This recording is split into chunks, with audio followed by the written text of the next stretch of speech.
সবাইকে স্বাগত জানাচ্ছি। আমি ফিরোজ তোহা। শুরুতেই বিআরবি কেবলস সংবাদ শিরোনাম। শুরুতেই থাকছে বগুড়ায় আন্দোলনকারীদের সঙ্গে আওয়ামী লীগ ও পুলিশের সংঘর্ষে নিহত ৩। এছাড়াও থাকছে কুমিল্লায় পুলিশ কনস্টেবলকে পিটিয়ে হত্যা। আরও থাকছে রংপুরের রণক্ষেত্র, সিটি কাউন্সিলর সহ নিহত ৪। এবং সর্বশেষ জানিয়ে দিব, সরকারের সঙ্গে আলোচনায় বসার পরিকল্পনা নেই আন্দোলনের অন্যতম সমন্বয়ক নাহিদ। বগুড়ায় বৈষম্য বিরোধী ছাত্র আন্দোলনের কর্মসূচিকে ঘিরে আন্দোলনকারীদের সঙ্গে আওয়ামী লীগ ও পুলিশের সংঘর্ষে ৩ জন নিহত হওয়ার খবর পাওয়া গেছে। শহীদ জিয়াউর রহমান মেডিকেল কলেজ হাসপাতালের উপপরিচালক আব্দুল ওয়াদুদ জানিয়েছেন, তাদের কাছে ২ জনকে মৃত অবস্থায় আনা হয়েছে। এছাড়া আহত অবস্থায় ৩৫ জন চিকিৎসা নিচ্ছেন বলে জানান তিনি। এদিকে দুপচাঁচিয়ায় উপজেলা স্বাস্থ্য কমপ্লেক্সে একজনকে মৃত অবস্থায় আনা হয়েছে। নিহতের নাম মনিরুল ইসলাম এবং বয়স ২২ বছর বলে জানিয়েছেন স্বাস্থ্য কমপ্লেক্সে আবাসিক মেডিকেল অফিসার গালিব খান। নিহত ব্যক্তি মাথায় গুলিবিদ্ধ হয়েছেন বলে জানা গিয়েছে। ওই স্বাস্থ্য কমপ্লেক্সে এখন পর্যন্ত আহত ৪০ জনকে চিকিৎসা দেওয়া হয়েছে। কুমিল্লায় বৈষম্য বিরোধী ছাত্র আন্দোলনের এক দফা দাবিতে বিক্ষোভকারীদের সাথে সংঘর্ষে দাউদকান্দির ইলিয়টগঞ্জ হাইওয়ে পুলিশের এক কনস্টেবল নিহত হয়েছেন। বিষয়টি নিশ্চিত করেছেন কুমিল্লা রিজিয়নের অতিরিক্ত ডিআইজি।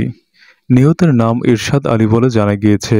তিনি বলেন, আন্দোলনকারীরা কুমিল্লার ইলিয়টগঞ্জ হাইওয়েতে বিক্ষোভ করার এক পর্যায়ে পুলিশ ফাঁড়ির পুরাতন ভবন ঘেরাও করে এবং ইটপাটকেল নিক্ষেপ করতে থাকে। এ সময় পুলিশ তাদের প্রতিহত করতে চাইলে বিক্ষোভকারীরা ইরশাদ আলীকে টেনে হিঁচড়ে বেধড়ক পেটাতে থাকে।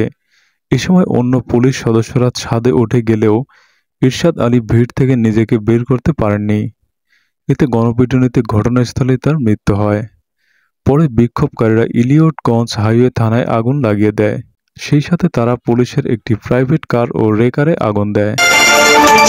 রংপুরে বৈষম্য বিরোধী ছাত্র আন্দোলনের সাথে আওয়ামী লীগের সংঘর্ষে রংপুর সিটি কর্পোরেশনের কাউন্সিলর সহ ৪ জন নিহত এবং ১০ সাংবাদিক সহ শতাধিক আহত হয়েছেন। আওয়ামী লীগ অফিসে আগুন দেওয়া হয়েছে। সংঘর্ষের ঘটনায় জেলা উপজেলায় উত্তেজনার মাঝে প্রশাসন নিষ্ক্রিয় ছিল। রাজপথ রক্তাক্ত হলেও আইন শৃঙ্খলা বাহিনীর কাউকে দেখা যায়নি। আন্দোলনকারী শিক্ষার্থীরা রংপুর মহানগর সহ বদরগঞ্জ মিঠাপুকুরের সাবেক এমপি আশিকুর রহমানের বাড়ি ও অফিস এবং পীরগঞ্জ উপজেলা আওয়ামী লীগের দলীয় কার্যালয়ে ভাঙচুর ও আগুন দিয়েছে। টাউন হল সড়ক থেকে বৈষম্য বিরোধী ছাত্র আন্দোলনের অবস্থান কর্মসূচি রোববার ৪ আগস্ট বেলা ১২টার দিকে নগরীর ভাঙ্গা জামে মসজিদ এলাকায় আসে। সেখানে বিএনপি ও জামায়াত তাদের সাথে আন্দোলনে যোগ দেয়। বেলা ১২:৩০টায় দলীয় কার্যালয় থেকে ছাত্রলীগ, যুবলীগ, স্বেচ্ছাসেবক লীগ সহ আওয়ামী লীগের অঙ্গ সংগঠনের শতাধিক নেতাকর্মী দেশীয় অস্ত্রশস্ত্র, লাঠিসোঁটা, ইটপাটকেল নিয়ে আন্দোলনকারীদের উপর হামলা চালায়। এতে আন্দোলনকারীরাও লাঠিসোঁটা, ইটপাটকেল নিয়ে সংঘর্ষে জড়িয়ে পড়ে। ধাওয়া পাল্টা ধাওয়া ও সংঘর্ষের ঘটনায় ঘটনাস্থলে নগরীর গোরাতিপাড়ার মাহবুব আলমের ছেলে স্বেচ্ছাসেবক লীগের নেতা খায়রুল ইসলাম সবুজ, মাসুম, সিটি কর্পোরেশনের কাউন্সিলর হারাধন রায় ও দেহরক্ষী শ্যামল নিহত হন। এতে উভয় পক্ষের শতাধিক মানুষ আহত হয়। আধা ঘন্টা ধরে সংঘর্ষের পর রাজপথ দখলে নেয় আন্দোলনকারীরা। আওয়ামী লীগের নেতাকর্মীরা দিক বিদিক পালিয়ে আত্মরক্ষা করে। সংঘর্ষের পর নাম প্রকাশে অনিচ্ছুক একাধিক শিক্ষার্থী বলেন, আমাদের শান্তিপূর্ণ কর্মসূচিতে আওয়ামী লীগ ও তাদের অঙ্গ সংগঠনের নেতাকর্মীরা পরিকল্পিতভাবে দেশীয় অস্ত্র নিয়ে হামলা করেছে। এতে আমাদের অনেক শিক্ষার্থী আহত হয়েছেন। তারা শিক্ষার্থীদের উপর গুলিও চালিয়েছে। আমরা এই সরকার ও তার পেটোয়া বাহিনীকে এক মুহূর্ত দেখতে চাই না। তাদের যেখানে পাবো প্রতিহত করব। এর আগে সকালে অবস্থান কর্মসূচিতে শিক্ষার্থী মৌমিতা বলেন, প্রধানমন্ত্রী আমাদের এখন আলোচনায় বসতে বলছেন। ৭১-এ তার বাবা তো আলোচনায় বসেননি। বঙ্গবন্ধু বলেছিলেন, আমার ভাইয়ের লাশের উপর দিয়ে আলোচনায় বসতে পারবো না। তাই আর কোনো আলোচনা নয়, বর্তমান সরকারের পদত্যাগ চাই।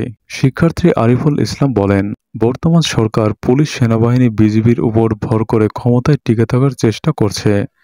আমি প্রশাসনের ভাইদের বলবো, আপনারা নিরপেক্ষ থাকুন। কারণ যারা আন্দোলনে রয়েছে তারা আপনার ভাই বোন। তাদের উপর গুলি করবেন না। আজকের জমায়েত দেখে বোঝা যাচ্ছে শেখ হাসিনার পদত্যাগ সকলেই চায়। রংপুর মেট্রোপলিটন পুলিশের উপ পুলিশ কমিশনার আবু মারুফ বলেন, আমরা পরিস্থিতি বুঝে প্রয়োজনীয় পদক্ষেপ গ্রহণ করছি।